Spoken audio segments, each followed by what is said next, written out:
the issue of salat, the problem that we are facing with salat is that salat has to do with spirituality. It has to do with feelings that come through your heart and thoughts that come through your mind. A successful Muslim, like Allah subhanahu wa ta'ala says, قَدْ أَفْلَحَ الْمُؤْمِنُونَ الَّذِينَ هُمْ فِي صَلَاتِهِمْ خَاشِعُونَ. Verily the believers are successful, they are the ones who have khushu' in their salat. They pray properly, they stand before Allah subhanahu wa ta'ala properly. A crucial step, a crucial cornerstone in achieving this target is to know who you're standing in front of. Who are you speaking to? Which words are you reading? These feelings, this set of feelings, they have to come through your heart, and the more they take you on, the more they are in your heart, the better your salat is. And the weaker these thoughts and feelings come to your heart, the weaker your prayer is. Most of us, my brothers and sisters, when we stand in our salat, we are daydreaming. That's the honest truth. 90% of us, we're daydreaming in our salat. We're not even thinking of what we are supposed to think about. The thought of thinking of something doesn't exist. Why? Because the intention is not there, the strength is not there, the understanding is not there. This is why briefly, inshallah, what feelings, what emotions must come through our hearts standing before Allah subhanahu wa ta'ala? How can we assist? How can we basically amplify these feelings? Number one, knowing who Allah subhanahu wa ta'ala is. Who am I talking to? Who am I standing in front of? Allah subhanahu wa ta'ala, my brothers and sisters, does not need us. Allah subhanahu wa ta'ala is the greatest. He does not need your ibadah, does not need your concentration. Allah is not waiting for your charity. Allah's kingdom and dominion does not increase with your dhikr and tasbih and ruku' and sujood. We need Allah. We should be honored. Every single one of us, the second you make takbir, the second you say Allahu Akbar, should be honored. That Allah subhanahu wa ta'ala has allowed you a window of opportunity to speak to Him, to stand before Him. This is why the ulama say, whoever wants to talk to Allah, he should pray. You want to talk to Allah, start praying. When you're praying, you are directly, with no barriers, with no intermediaries, with no interpreters, you are speaking to your Lord, your Creator. This is why very, very important that we realize who we're talking to, my brothers. It's a small brief hadith. You know, Allahu Akbar, the understanding we should have who Allah subhanahu wa ta'ala is. Muhammad sallallahu alayhi wa sallam says in the authentic hadith, أَطَّتِ السَّمَاء وَحُقَّ لَهَا أَن طَئِتْ. The heavens have squeaked. You know, when you jump on a horse or a camel, the saddle makes a squeaky noise from the weight. أَطَّتِ السَّمَاء وَحُقَّ لَهَا أَن طَئِتْ. The heavens have squeaked, and they have a right to squeak. مَا فِيهَا مَوْضَعَ أَرْبَعَ أَصَابِعَ. Our Prophet is saying, our teacher is saying, sallallahu alayhi wa sallam, there's no space of 4 fingers in all this universe, إِلَّا وَمَلَكٌ سَاجِدٌ لِلَّهِ تَعَالَى, except that there is an angel who has prostrated his head before Allah subhanahu wa ta'ala.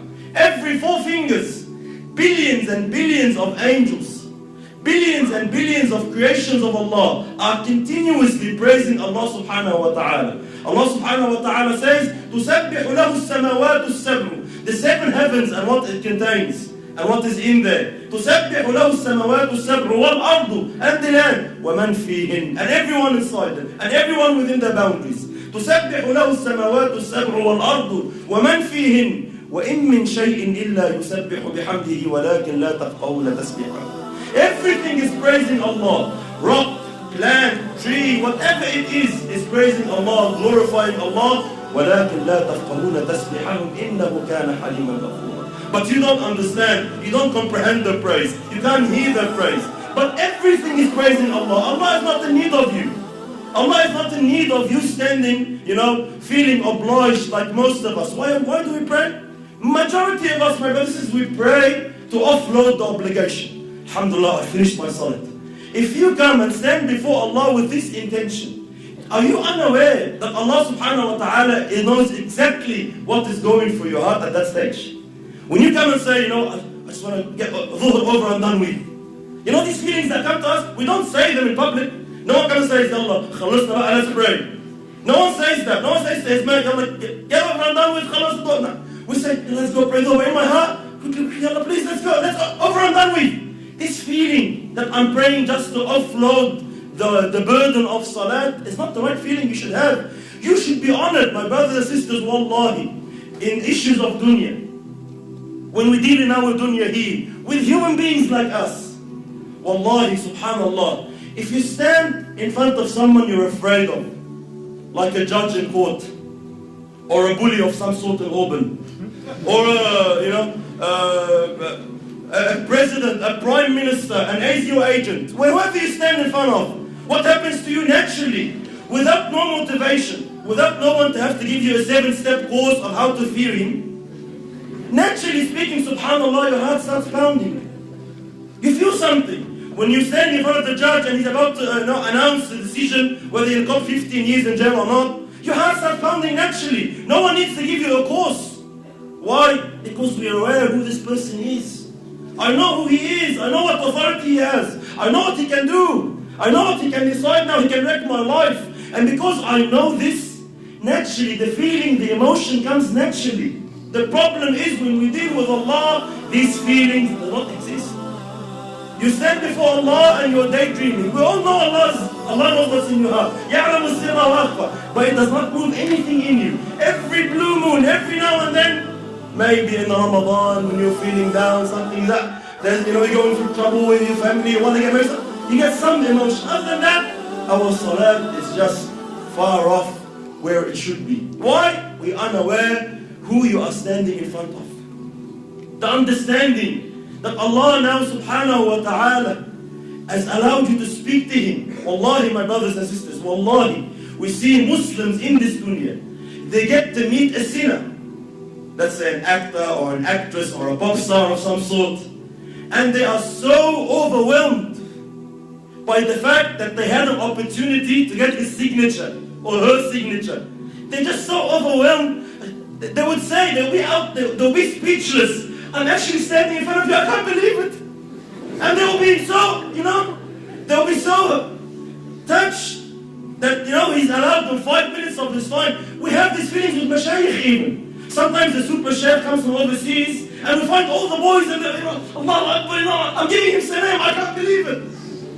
Subhanallah, every time I see such a situation, it always reminds me of Allah. Subhanallah, who is this person? Regardless, all ranks preserved. Who is this person? The Shaykh once said, imagine if you were to meet Muhammad sallallahu alayhi wa sallam, what would you feel?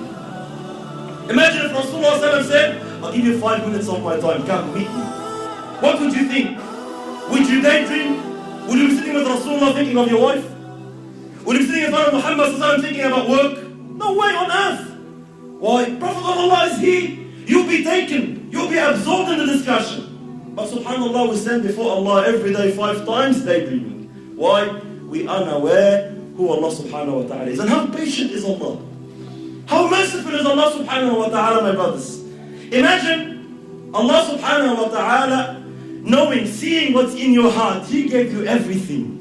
He gave you the wife you're busy with. He gave you the husband you're busy with. He gave you the job you're thinking of. He gave you everything you're thinking about that's distracting you from Him. And He knows that, and He is patient with you. He is Halim subhanahu wa ta'ala. He still accepts you. He still allows you. Subhanallah. Imagine a prime minister allows a peasant to come and meet him for 5 minutes.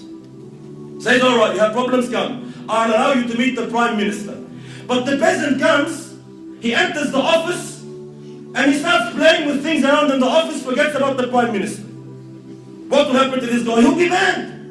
He will never ever have a chance to meet the prime minister again. Why? You're an idiot. We allowed you the chance, we opened the door for you, and you don't want to present your situation. You don't want to say anything. You get busy with something else. Why you come? Likewise, imagine Allah subhanahu wa ta'ala, the King of Kings, 5 times a day allows you an opportunity to speak to Him, to complain to Him, to beg of Him, to ask of Him, and you are daydreaming. And Allah subhanahu wa ta'ala still allows you. Allah doesn't ban you. Allah doesn't say, this guy is disrespectful. No, Allah is patient. Allah waits subhanahu wa ta'ala. You will understand.